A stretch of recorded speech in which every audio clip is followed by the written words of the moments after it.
There's a murderer at Dalnavert, and that murderer is still within these walls, literally.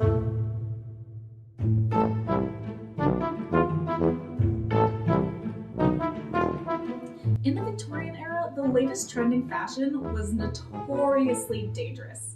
You may think that lately our fashion trends have been a little extreme, but I promise you after this video, you're gonna see that we have always been putting fashion before health.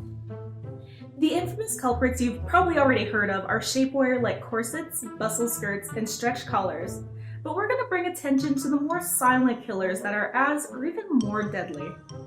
If fashion was the murderer, the Industrial Revolution was the accomplice. From 1760 to 1840, the Industrial Revolution brought new technologies to pigment and material manufacturing, revolutionizing the garment and design industry. The first synthetic pigment was Prussian blue, and it was invented between 1710 and 1730. Following its success, between 1800 and 1870, over 20 intense yellow, green, blue, red, and orange pigments were invented, and then hit the consumer market. Now that pigment can be chemically produced, making colors like ultramarine, which used to be obtained by grinding lapis lazuli, a semi-precious stone mined mostly in Afghanistan, into a powder, less exclusive with the introduction of chemically produced French ultramarine. These newly affordable pigments were quickly introduced to the consumer market. They were created so fast and were so trendy that very few people stopped to think, I wonder how safe these pigments really are. Well, let's hop into it and see. For our first case, let's check out one example you may have already heard of. Case 1, Toxic Masculinity. Outdated fashion isn't the only killer in this case. Popularized by Prince Albert in the 1850s and from a shop called Christie's London, what you may not guess about this little hat is that it was incredibly toxic to make. Mercury was used in the felting process, which turned fur from a fluffy coat to this. Nice and stiff and perfect to shape into what we see here. The use of mercury in the hatting process was incredibly toxic to hatters. In the V&A's collection, at least 50% of the hats tested for mercury had mercury present. As a precaution nowadays, they're always sealed, which is probably a pretty good idea. You've heard of the Mad Hatter, right? Well, what happened to some hatters wasn't far off from this poor guy. Symptoms of mercury poisoning are usually neuromotor problems like trembling and shaking, madness, or mental illness as we call it now, which was evidenced by paranoia and other habits.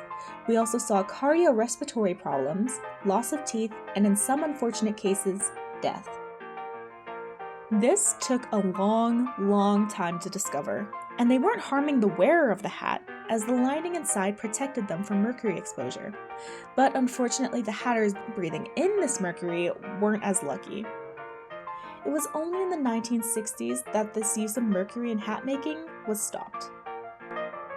Case 2, Wallpaper to Die For.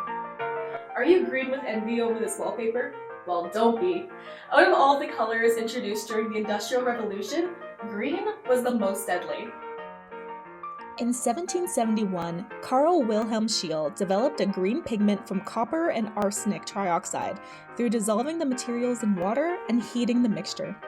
Scheele was aware that it was toxic, but the demand outweighed the health concerns, and the concoction was patented in Britain in 1812.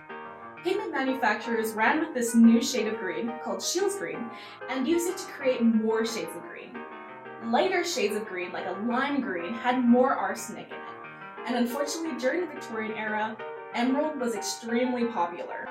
The vibrant pigment was used in dresses, hair ornaments, fake flowers, and artworks by artists like Monet and Van Gogh, but it was mostly used in wallpaper. This wallpaper wasn't dangerous on its own in its dry form, but the pigment would react with the wallpaper glue and mold in damp environments, releasing hydrogen cyanide into the home. Even without the damp, flakes of arsenic could be released into the air. In 1879, Queen Victoria ordered all green wallpaper to be removed from Buckingham Palace after a visitor became ill, as she suspected that the pigment was the culprit. But this kind of wallpaper was still used up until the 1960s. Case 3.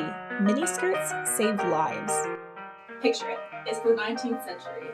You're walking down the street on an average day, toting a parasol, wearing a veil, gloves, and working the latest trend, a dress with a long train. You may be serving a look, but you're going to be serving a lot of things that you don't want to serve after dragging your train through the gross 19th century streets. As women walked down the streets, their skirts swept up all kinds of material. Feces, spit, mucus, urine, yeah, ew.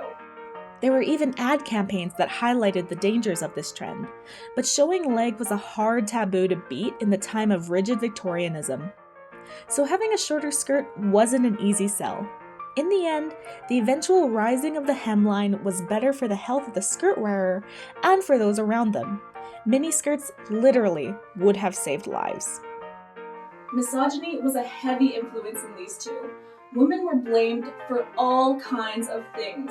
Low-cut gowns worn by ladies were blamed for the cause and for spreading things like influenza and tuberculosis. Instead of blaming the designers, women themselves were blamed for just wearing these trends. Case 4. Explosive accessories. Alexander Parks first invented what we know as celluloid in 1856. After this innovation, expensive items that would normally have been made out of expensive ivory could be made out of celluloid at a more affordable price. Items that were made out of celluloid to look like ivory were called French ivory, characterized commonly by its pale yellow color. This house has tons of celluloid products, such as knives, buttons, cuffs, and greeting cards. Celluloid hair accessories were particularly popular. Combs and hair accessories were fashionable, functional, and a signature of high society. A young girl would usually wear her hair down, but when she got married, she'd pin it up, making combs a prized wedding gift. So what's the problem? What makes these accessories deadly? Well, unfortunately, celluloid is highly explosive, and it just takes a little flame for these things to explode. When ignited, it reaches high temperatures very fast, releasing jets of flame and toxic gases, which explode when it comes into contact with air. Due to this, celluloid wasn't used much after the 1940s. Case number 5. The near-death look. The ghastly, pale, near-death look was all the rage in the Victorian era. And what substance would give Victorian ladies that deadly look they craved? Lead. Here in the bathroom, we have a plethora of products with varying desired effects. Though lead slowly poisoned those who used it, it would make one's skin lighter, which was a must when being white was all the rage. In the late 19th century, creams that promised to beautify skin, which meant get rid of tans, freckles, pimples, and the like, were very trendy.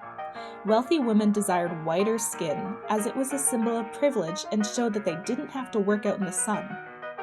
Lead may have been the number one, but arsenic often accompanied it in products. 2 poisons for the price of 1. Victorians used a series of home remedies that were supposed to enhance what you had to fit the ideal of the day. It was recommended that you coat your face in kind of a face mask of opium at night, and in the morning you would wash it off with a wash of ammonia. Mercury was also used to grow your lashes and brows, which would then save you time in the morning as you wouldn't have to pencil them in. And to get that nice watery eye look, a little splash of citrus in the eye in the morning would get you that perfect doe-eyed look. Need a little snack? You could also purchase arsenic-filled wafers, like Dr. Rose's arsenic complexion wafers, which would keep you pale. They were advertised as being completely harmless, but as you could probably guess, that wasn't exactly the case. Surprise! Eating arsenic is a terrible idea, especially when you're combining it with mercury, lead, arsenic, and all those other great things that are going into your glowing skincare regime. If natural remedies weren't your thing, you could always use white paints and enamels made of lead to help achieve the ideal look. It took a while for the effects of lead poisoning to become apparent, and at that point, it may be too late. Lead poisoning affects the nervous system, disrupting the enzymes that help produce nutrients. Chronic lead exposure caused depression, headaches, aggression, and memory loss. All of these things could conveniently be written off by doctors in their female patients as hysteria. Very helpful, Doc. Though we have a lot of evidence pointing to how deadly these Victorian trends were, we may never know how many deaths they actually contributed to in total. It took authorities a long time to catch on and actually start enforcing rules to protect consumers. But obviously, Victorian fashion design may have been guilty for more than a few deaths.